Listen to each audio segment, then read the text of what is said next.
Баршаңызға қайырлы күн. Сіздермен Әсем. Менің каналыма қош келдіңіздер. Бүгін денсаулығымызға пайдалы оңай салат дайындаймыз. Менің каналыма тіркелуді ұмытпаңыздар. Салатымыздың құрамына суда піскен қызылша, апельсин, пияз, зәйтүн майы, тұз, брынза, анар соусы және шпинат қажет. Ең алдымен біз апельсиніміздің сыртындағы цедрасын толықтай қырып аламыз арнайы құралмен. Енді апельсиніміздің сыртындағы қабығын толықтай тазартып аламыз.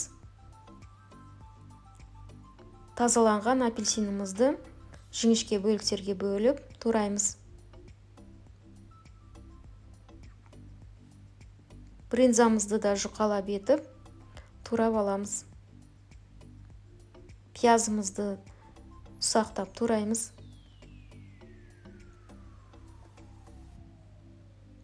Енді қызылшамызды да бірнеше бөліктерге бөліп, үлкендеу етіп тураймыз.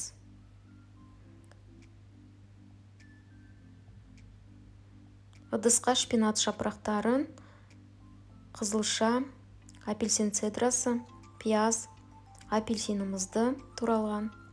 Одан кейін тұзымызды себеміз. Зәйтүн майын құямыз. Одан кейін апельсин шырынын құямыз. Анар соусын құямыз.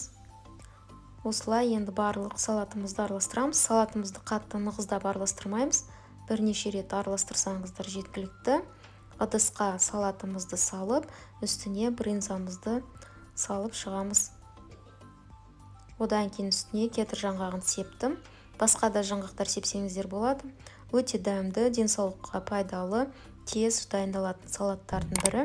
Осындай дәмді салаттар дайындаңыздар. Менің каналыма комментарий жазып, лайк басуды ұмытпаңыздар. Келесі кездескенше.